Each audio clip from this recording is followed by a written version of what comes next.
नमो अरहंताणम नमो अरहंताणम नमो अरहंताणम। श्वास का हमारे जीवन के साथ संबंध है, हमारी आदतों के साथ संबंध है। श्वास परिवर्तन के साथ सारी बातें जानी जाती है। अभी तक आप लोग केवल श्वास का अनुभव कर रहे हैं कि श्वास आ रहा है, श्वास जा रहा है। जैसे जैसे अभ्यास की पटुता बढ़ेगी, फिर आपको दूसरे अनुभव होंगे कि श्वास के स्पर्श का अनुभव करेंगे।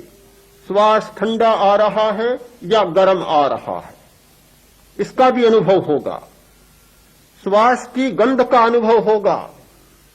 श्वास की गंध सदा एक प्रकार की नहीं रहती। कभी श्वास की गंध बहुत मधुर होती है, तो कभी श्वास की गंध बहुत ही भर्त्सनीय और कड़वी होती है। जिस प्रकार का अंतर्भाव हमारा होता है, जिस प्रकार की हमारी लेस्या होती है, हमारी जिस प्रकार की भावधारा होती है, श्वास की गंध बदल जाती है। श्वास की गंध का अनुभव कर आप अपने भीतर में छिपी हुई भावधारा को पहचान सकते हैं। एक बात पर विश्वास करें कि सूक्ष्म जगत में जो घटना घटित होती है, वह स्थूल जगत में बहुत समय के बाद आती है। आज के विज्ञान ने इस सत्य को बहुत उजागर किया है कि मनुष्य के शरीर में जो बीमारी पैदा होती है, वह बीमारी उसी दिन पैदा नहीं होती। हमारे सूक्ष्म शरीर में वह बीमारी 2-3 महीने पहले पैदा हो जाती है और स्थूल शरीर में कुछ महीनों के बाद उसके लक्षण प्रकट होते हैं। इसी आधार पर आज संभावनाएं आगे बढ़ रही हैं कि भविष्य में सूक्ष्म यंत्रों के द्वारा बीमारी की पूर्व घोषणाएं होगी और मृत्यु की भी पूर्व घोषणाएं होंगी। आपको पता है कि भारतीय योग के आचार्यों ने, अध्यात्म के आचार्यों ने इस दिशा में बहुत विकास किया था।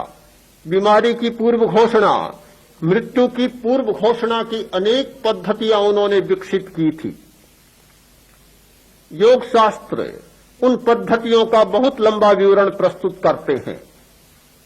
अपनी छाया का बोध, अपने स्वर का बोध, अपनी आकृति को देखने का बोध, ये सारे बोध भविष्य की सूचनाएं देते थे। जो काम शायद आज यंत्र नहीं कर पा रहे हैं, वे अपने स्वर के द्वारा होते थे। स्वरोदय का बहुत सूक्ष्म विकास हुआ था हमारे यहां। इस सच्चाई को हम अस्वीकार नहीं करेंगे कि सूक्ष्म जगत में घटनाएं बहुत पहले घटित हो जाती हैं, स्थूल जगत में वे बाद में आती हैं। श्वास की गंध के द्वारा जाना जा सकता है कि शरीर में क्या परिवर्तन होने वाला है और आंतरिक वृत्तियों में क्या परिवर्तन होने वाला है। तो हमारी वृत्तियों के साथ, हमारी चेतना के बदलने के साथ साथ श्वास का स्पर्श बदलता है, श्वास का रस बदलता है, श्वास की गंध बदलती है और श्वास की ध्वनि भी बदलती है। ध्वनि भी एक प्रकार की नहीं होती, उसका शब्द भी एक प्रकार का नहीं होता। ये सारी चीजें बदलती हैं। जैन आचार्यों ने एक बात पर प्रकाश डाला था कि तीर्थंकर के शरीर में बहुत सुगंध फूटती है। श्वासोपज गंध है। उनके श्वास में बहुत मधुर गंध होती है। उनके शरीर में से गंध निकलती है और एक लक्षण बन गया था सिद्ध योगी का कि जिसकी साधना सिद्ध हो रही है उसकी गंध को पहचान लो। शरीर में से किस प्रकार की गंध निकल रही है, उसके श्वास में से किस प्रकार की गंध निकल रही है। तो यह श्वास हमारे जीवन की सूचना देने वाला, हमारे भविष्य की सूचना देने वाला, हमारे अतीत की व्याख्या करने वाला, हमारे वर्तमान की व्याख्या करने वाला और भविष्य को निरूपित करने वाला जीवन का एक बहुत बड़ा तत्व है। पर हम स्वयं सोचें, क्या हमने श्वास को उचित मूल्य दिया है? हमारी दृष्टि में जितना रोटी का मूल्य है, जितना पानी का मूल्य है, उतना श्वास का मूल्य नहीं। खाए बिना हम विश्वास नहीं करते कि जीवित रह सकेंगे। पिए बिना हमारा विश्वास नहीं कि हम स्वस्थ रह सकेंगे। संतुलित भोजन की हम चर्चा करते हैं, पानी की चर्चा करते हैं, दवा पर भी हमारा विश्वास है, पर श्वास पर तो हमारा कोई विश्वास नहीं है। यदि हमारा श्वास पर विश्वास होता तो हमें रोटी पानी से ज्यादा चिंता श्वास की होती। किंतु दुनिया का एक नियम है कि जो जितना ज्यादा मूल्यवान होता है उसका उतना ही कम मूल्य आंका जाता है। जो जितना अनिवार्य होता है उसका उतना ही कम मूल्य आंका जाता है।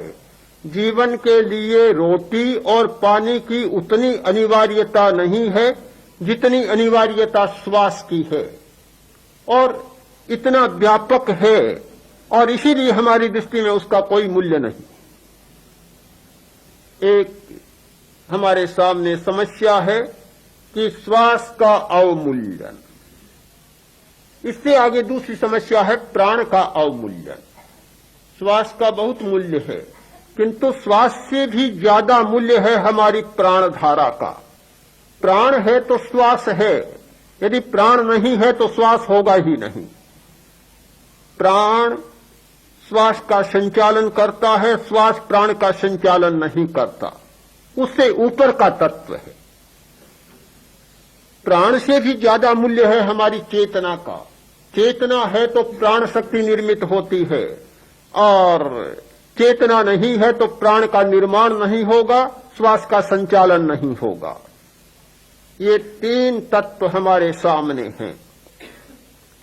इन तीनों को देखने की अंतर्दृष्टि का विकास ये मनोबल के विकास का पहला सूत्र है।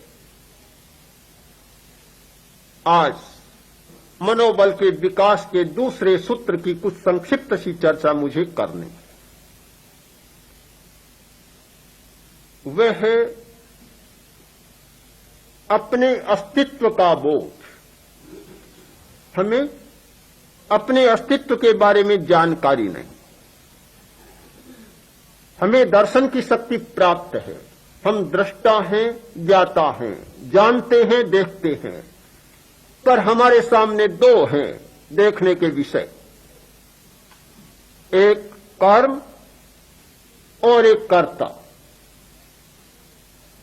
हमारा सब्जेक्टिव माइंड और ऑब्जेक्टिव माइंड। हमारे सामने जितना ऑब्जेक्ट है, जितना कर्म है, जितना विषय है और पदार्थ है, उस पर हमारा दर्शन अटका हुआ है, उलझा हुआ है।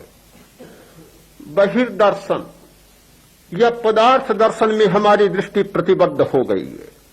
हम देखते हैं दूसरे को, या पदार्थ को या पर को। किसी व्यक्ति को देखते हैं या पदार्थ को देखते हैं।